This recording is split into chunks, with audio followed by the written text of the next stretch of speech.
Welcome to the Savvy Scoop podcast, the show where we explore the people, problems, and possibilities at the intersection of law and technology. I'm your host, Doug Stryker, and today I'm joined by Dawn Anderson, Chief Human Resources Officer at Butler Snow. We'll talk about what's working in legal tech, what's not, and where things are headed, with a few surprises along the way. This episode is brought to you by Savvy Training and Consulting, helping law firms stay sharp, secure, and future-ready. Today, I'm incredibly excited to welcome Dawn Anderson to the show. Dawn is a powerhouse in the world of human resources, bringing over 30 years of experience across the retail, manufacturing, and legal industries. She currently serves as the Chief Human Resources Officer at Butler Snow, where she leads the HR strategy for more than 750 employees and partners across 25-plus offices. Dawn holds both an MBA focused on human resources and a Juris Doctor from the University of Georgia, giving her a unique edge in navigating both the people and policy sides of business. Before stepping into the legal world, she spent 2 decades in retail and manufacturing, including 15 years overseeing HR for 58 distribution centers and 1,000 stores. She also served as Senior Director of HR for a top cleaning products company, where she led workforce planning and HR performance at scale. On top of that, Dawn has been an adjunct professor, a trainer, and a speaker, sharing her deep knowledge of leadership, management, and human resources. Dawn is a certified legal manager, a senior certified professional through SHRM, and certified in mental health first aid. Dawn's also a former president of the Atlanta Association of Legal Administrators, an active member of the National ALA, and a board member for the Atlanta Red Cross. It is an honor to have her here. Please join me in welcoming Dawn Anderson. It's great to be here, Doug. Dawn, thank you. You've had such a rich and varied career, from retail to manufacturing to legal HR. What drew you to the legal profession? To be totally honest, I did not seek out the legal profession. It sought me.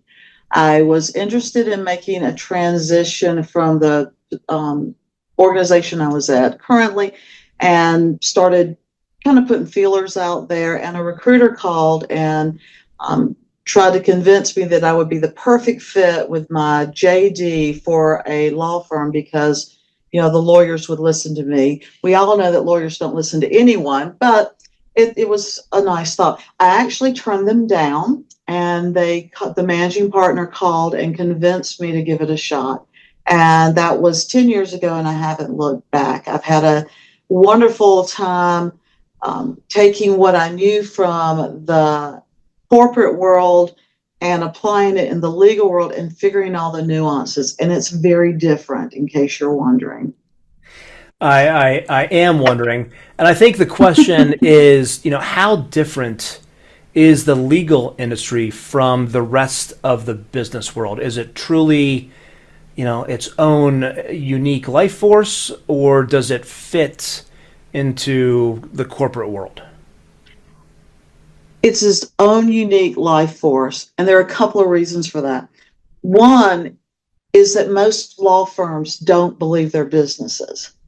They'll quickly tell you, we're not a business, we're a law firm. And I'll explain, you're responsible for 750 lives, you're spread over several states, you're a business. We have to act like a business, and we have to take certain actions to mitigate our risk like a business.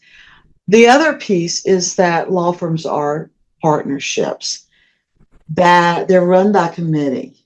That means that it's kind of like trying to manage a co-op, because you've got every owner who thinks that their opinion and their perspective is the most important. So it requires a lot of leading through influence. You can't just dictate what's going to happen. You really have to spend a lot of time helping them understand change management is your friend. If you don't have good change management skills, you will probably find yourself curled up in a fetal position, sucking your thumb one day, because you just can't get anything done. But it's a lot of fun once you understand those nuances, figure out who your change makers are, figure out who your influencers are, and figure out how to navigate through. It's a lot of fun, but definitely a challenge. You've led HR for thousands of employees across multiple sectors. What is a leadership lesson that has remained constant throughout your career? There are two. The first is practical. If you find yourself writing the third email, pick up the phone or walk down the hall. We tend to get way into the habit of just using email. It's comfortable to hide behind, just like the common complaint that kids today don't use their phones to talk. They'll text rather than actually calling. And I've experienced that with my son as he was growing up. But the second is more towards our personal care as leaders in organizations. It can be extremely lonely. Generally, in human resources, if you're the head of human resources, you're the only one. And Right. there's no one to vent to. There's no one to gut check with.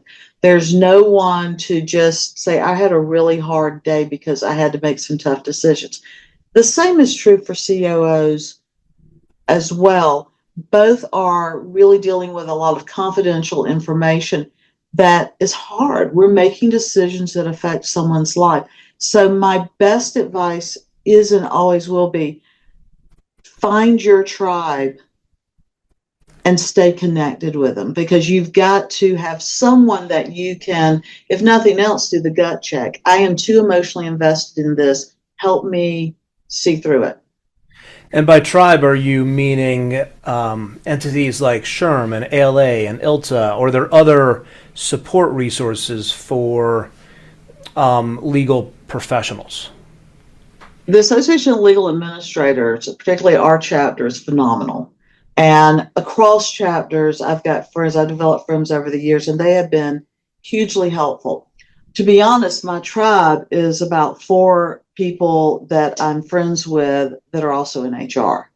Okay. And so I can call them and do that gut check. But I also rely heavily on my colleagues in ALA.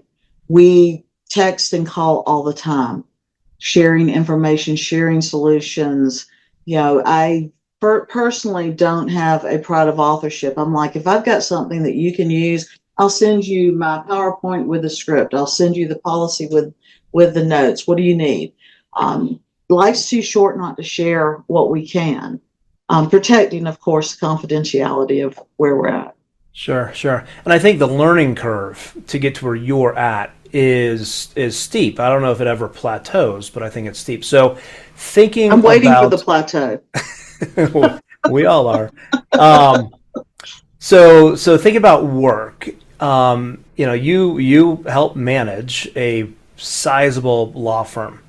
Tell us a little bit about your current role at Butler Snow, and if there's a typical day, what does it look like? And if every day is atypical, what does your job look like? So, as Chief Human Resources Officer here at Butler Snow, I'm responsible for all of the HR functions, for the training, and learning and development, for the employee relations, benefits, employee engagement, staffing, workforce planning, and really making sure that we are positioned now for the future. Given my experience in some of the things I've done, including my experience as a COO for a couple of years, I tend to get involved across multiple areas. And part of that is intentional, I think, because in human resources, the reason I love human resources, we get to touch every facet of the organization. Everything we do has an impact on someone else in some other department. So I really spend a lot of my time bringing all those pieces and all those departments together. I'm a high DI, so I'm a high connector. I love networking. Not for the sake of going out and meeting someone, but I I like solving problems. I'm a problem solver.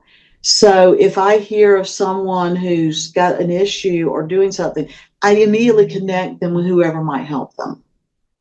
Well, I read an article about that. Let me send it to you. Or, hey, you need to be talking to Kenny. Have you connected with Kenny? Because Kenny needs to be involved in this decision. So a lot of what I do is air traffic control in that regard, but keeping my eye on what's going on with the human resources and building that foundation as well. I'm lucky I've got a great team that really handles their functional areas. A couple that are on the learning curve, and I've been delighted to watch them grow and develop and take on more responsibility. And then some that are more experienced in their role, and it's been fun being able to turn over more and more to them. Interesting. So earlier you said that a law firm is essentially a professional services business that operates, that needs to operate as a business, which might be a learning curve in and of itself for the attorneys. And at your size, there are multiple committees of attorneys combined with staff to help make decisions, guide processes. Would you say that your role is in those meetings as a fly on the wall, or leading those meetings, or building consensus behind the scenes in order to help attorneys make the right decisions, which are the ones that you want them to make? It depends, which is a great legal answer. Um, but, but a lot of it, honestly, is behind the scenes. A lot of it is leading them to the right decision, opening the doors, and having them prepared for those right decisions. Law firms are little less traditional than your business outside, where you're not having necessarily the meetings with the people. The executive committee is more like the board. You may not be in those meetings, but you're prepping the people who are going to be sitting in those meetings and helping them make better decisions and better recommendations. But there are other times when we're front and center and leading the meeting. It just depends on the situation and what we're working on right now. I think that's a great segue to this. Where and what do you think is the greatest opportunity for law firms to improve efficiency? Is it through training, workforce development? Is it through technology, time and billing, client relationships, marketing? Where do law firms need to improve efficiency in the next 3 years? I guess yes is not the right answer you're looking for. It certainly could be. But it actually kind of is. There's so much. Law firms are traditionally reluctant to change. Our whole career is based on precedent. One of the questions you hear a lot are, what are other law firms doing? So that type of strategy can leave you way behind your competitor if they are looking for that blue ocean strategy and you're still back over here watching to see what happens if the water really is as nice as it looks.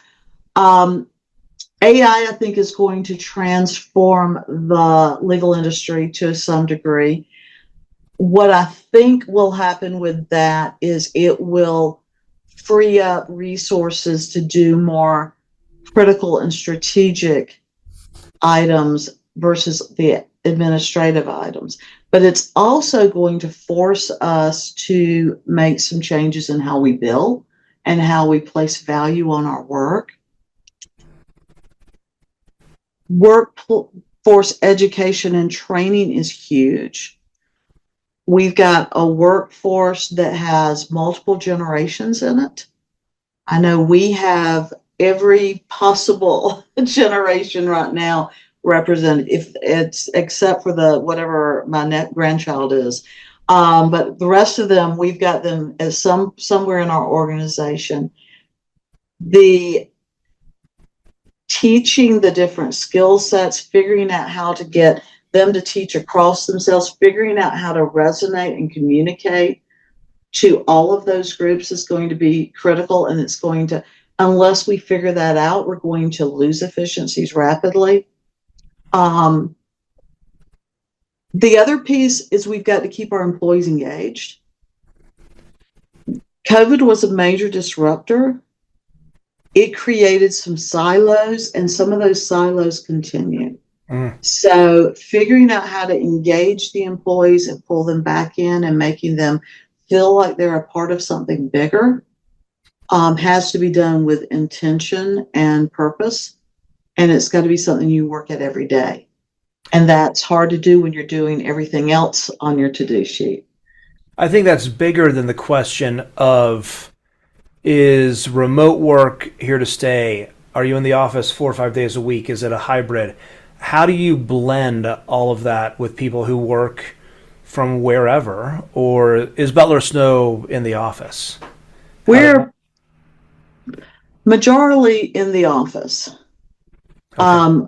Certain positions are allowed a couple of days remote, but most of our positions are in the office most of the time.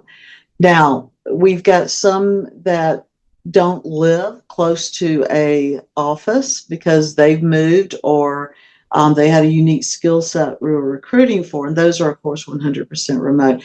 But our preference is that we come into the office at least some of the week because we strongly value collaboration, and we feel like collaboration is harder. It's not impossible, but it's harder. And it takes a whole separate skill set. I mean, my team, I'm the only one in my office. My team is spread across 6 offices. So I have to be very intentional in planning the one-on-ones, reaching out, planning the team building, team meetings, doing the individual, just a text, how you doing, all of those things. Because you miss it, you're not going to see it walking down the hall. Right. I think it was interesting how, in terms of creating efficiencies or where we should be in 3 years or whatever, law firms may not want to be the first to do it, but certainly not the last. So the idea generation of what should we do next? Where do those ideas come from? Is it from the managing partners? Is it the attorneys? Is it you and your team being out in industry conferences and events? Like, how do you decide what is a good idea that you should gravitate toward and why? Each of our functional heads, I think, is very active in our fields, and we do go to the conferences, we do keep up with the reading, we do the research, we talk to our peers, and we learn what others are doing, and we bring it back. The managing partners do the same, but we do have some attorneys that will come to us and say, I talked to a colleague and they're doing this, and it seems like something we may want to consider. And then it becomes our job to vet it. Right. What we've got to be careful, I think, as organizations, as law firms, is not getting attracted by the shiny thing over there, because that co-op mentality means if you're not careful, we have 5 attorneys with 5 different products doing the same thing. Right. So you've got to come up with and sustain a vetting process so that you're investing in the right technology for the organization. And how much of that is client driven? Honestly, I'm not seeing that as much other than the client's concerns on cybersecurity. So a lot of those changes are client driven, but most of it is efficiency driven. Lawyers really want to do legal work and not administrative work. Mm-hmm. So a lot of times they're looking for ideas that will help them. And some of it is risk management, automating things so that there's no room for human error. So I think the other piece of it is, if you don't execute it well and you don't incorporate change management, it's not going to happen. So that's another great segue to, if you'd like to share, what is it's sort of a 2-part question. What is a recent win that you and your team are proud of? And what is a lesson that you've learned the hard way? Um, this example answers both. Okay. A lesson we learned the hard way is as we were bringing in lateral groups that were joining the firm, we were doing a great job of full court press the first week they were there. We send people out and we train them, and we got people there and we're training them. We're showing them this, we're showing them that. And these are our processes. This is what we're doing. And they're trying to absorb 90 gallons of information and at the same time find their files, make sure their clients came with them, figure out where the bathroom is, all of that stuff. And then, 6 months to a year later, we couldn't figure out why they weren't adopting and fully integrating into our processes. Right. It was, as I say, it was more like they were renting space. They were operating like they used to operate at their old firm, just with a different name. And so we began a program that we're on the second iteration. We're planning the third. After laterals have been with us for at least 6 months, so they have been using the processes theoretically.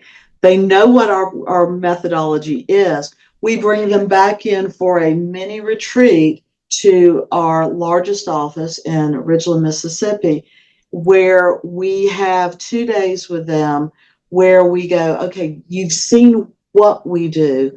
Let's talk about why and how you can leverage our processes, our strengths, what makes us unique to improve your practice of law. So we have an overview of our culture and our history that reiterates what they heard through the recruiting timeframe. We have someone from our support group come in and say, and here's how you've got an issue and your legal assistant is swamped. Here's how you access across 26 offices. We'll find someone that can help you. Here are the systems the technological systems that we have, and here's how it will help you. And here's what needs to be done to get you fully integrated into our records management to make that happen. And how's the response been so far? It's been phenomenal. It really has. We're very excited about that. It's a big investment of our time because we literally have probably about 10 people travel in just from the presenter side to Mississippi. And then we also, I think we had 13 at our last mini retreat in April. And we'll do that all again. We'll do it every 6 months. Oh, that's great. That's great.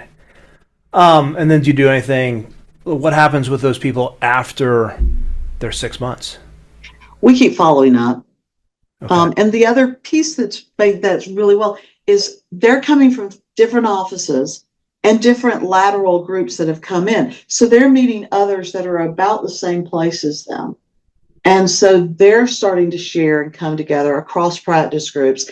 They're sitting down and having lunch and cookies with the department heads, the chief marketing officer, the director of support services, the chief project officer, all of these people. So they know who to call and they feel comfortable calling.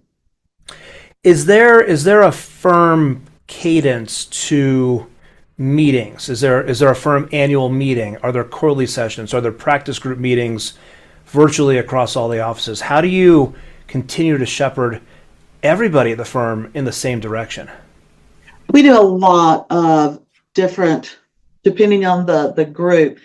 There's a monthly meeting that our executive chair, Chris, handles every month, which talks about recent wins, and the wins not just to celebrate wins, but as they relate to our values, as they relate to what makes Butler Snow. Here's an example of collaboration. Here's an example of client focus.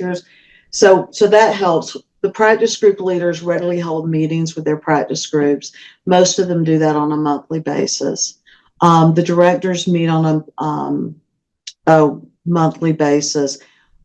We meet across that group. We'll have subgroups that meet because we're project based in those regards. So I would say there's actually a lot of in-person, virtually Right. meetings. Zoom is our friend. We also have expanded our newsletter to incorporate more news and bring in attorneys and staff.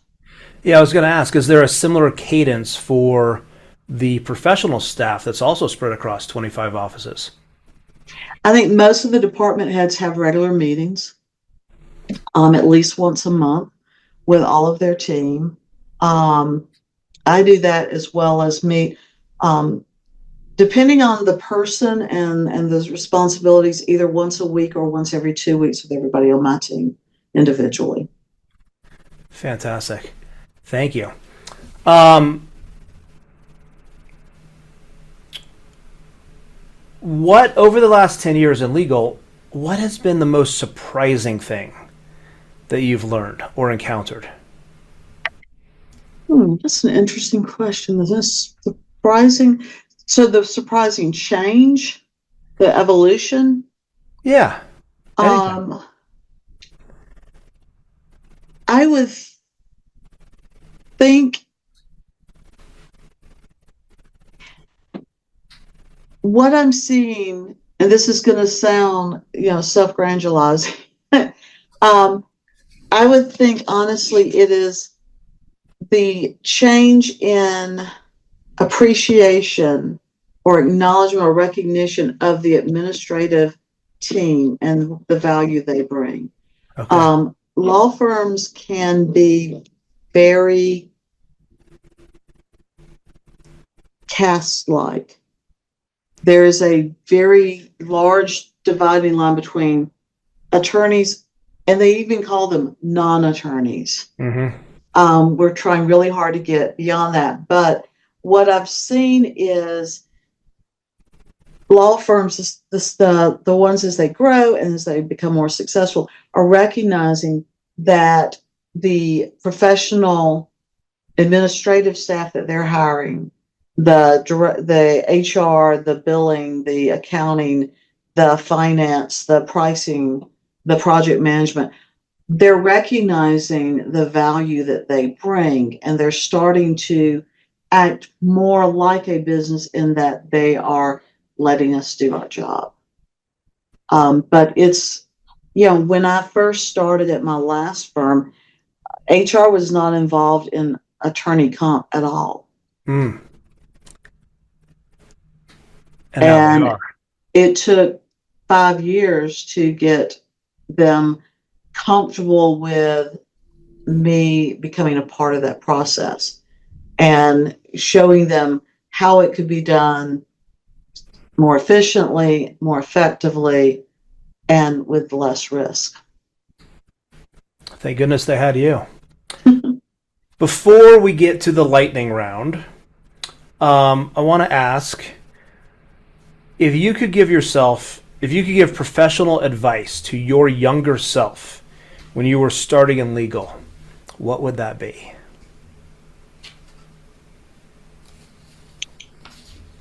I think it would be something that I can't take credit for. Valerie Burton, in her book, Successful Women Speak Differently, makes the point that it is especially critical for women to identify what we want to be known for and then make decisions about how to live, speak, and act congruent to that.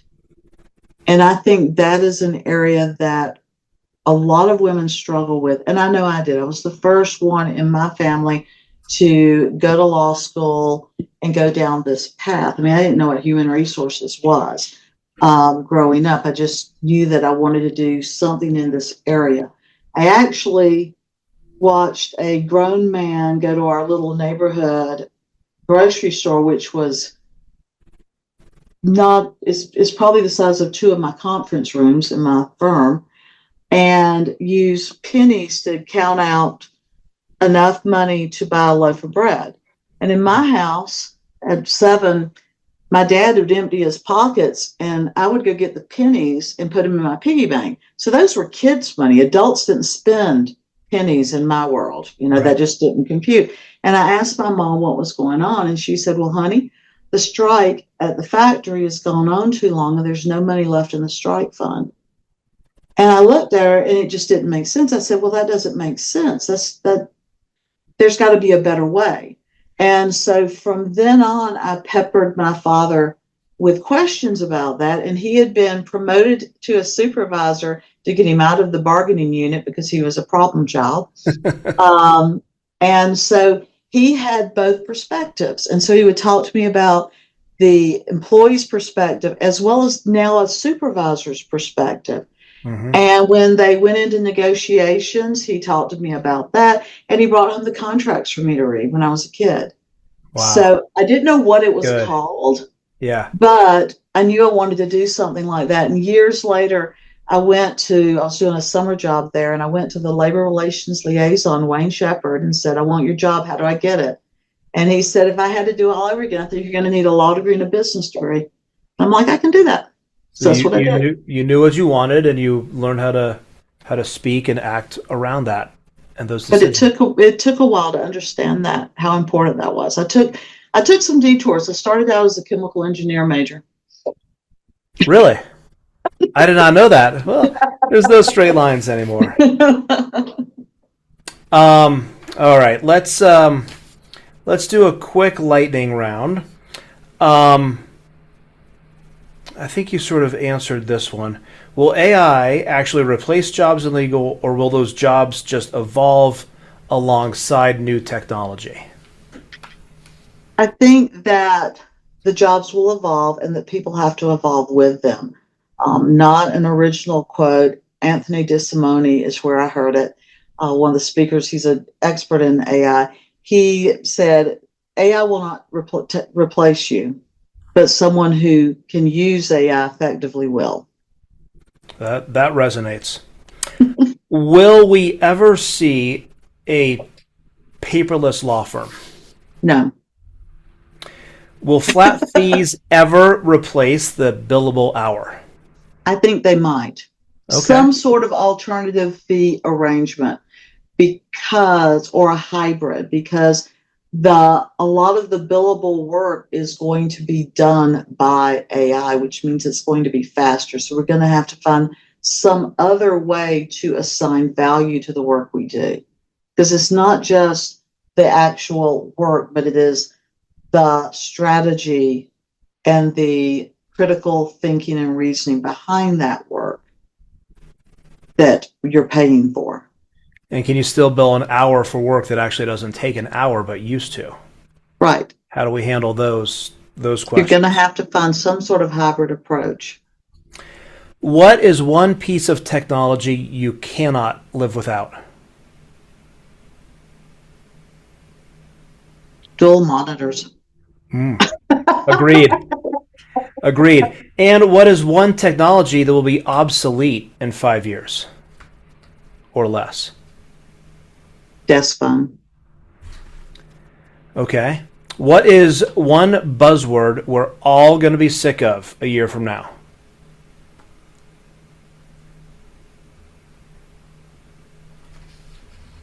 Well, I don't know. I don't have an answer for that one. I'm not a buzzword person. Okay. You don't use buzzwords in the legal world. They get really upset. So you just stop using them. True. All right. And now the final section. What was your first job ever? Honestly, my first job ever was working on our family farm. I drove a 10 forward-speed tractor trailer loaded with square bales of hay, and if you popped the clutch at age 12, the hay would fall off, and you'd have to get up and go load it back up. So when I got to law school, I had a picture of a truck loaded with square bales of hay, and every time I got tired of studying, I looked at that picture and went, I'm not going back. And I would study for 2 more hours. Driven with purpose. Not the answer you were expecting, I'm sure. But a perfectly amazing answer. And I had no idea. And I mean, it could be one of those, inspirational posters. I still have that picture, but I had it sitting, because back then the monitors were thicker. So I had it sitting on my monitor, and I'd look at that and go, Not doing it. Not going back. Not going back. Not going back. Worst Zoom fail. Oh, just this past week, somehow I moved something and it lost my talking notes. And I could not find them for love or money, so I just had to wing it. Okay. But that was on emotional intelligence. So we took a deep breath and we worked through it. Sounds like it was meant to be. If you weren't in legal, what would you be doing? Consulting, because I like telling people what to do. Now that'll be teaching or consulting will be what I do when I retire. Okay. Good. If you had a podcast, who would be your dream guest? David Ulrich. Okay. And why? Human resource expert that really started describing the function strategically. And while that model has evolved, he was the first one that really looked at human resources in such a way that defined the strategic impact that human resources should have. How far do you think the field of human resources can evolve? Where does it go to? I think it's never going to end. I mean, as long as there are people, you're going to need a human resources function. Because we have a very different perspective and overview of the organization. We're one of the very few that really touch it all and can impact every piece. So I think it will just continue to grow and impact as we get more professionals. We're getting away from the personnel and so-and-so was a bad salesperson, so we're going to put him in HR, or so-and-so was a nice secretary and she's good with people, so we'll put her in HR. And it's coming in it of itself only in the last 15 to 20 years. And I think there's a lot more growth it can be. Even SHRM acknowledged that by moving their testing from skill and task-based to competency-based. I couldn't think of a better way to close our conversation on. Dawn, that was amazing. And thank you so much for your time and your insights. And to our listeners, if you like this episode, don't forget to follow, leave a review, and share with your friends and colleagues. And until next time, stay savvy.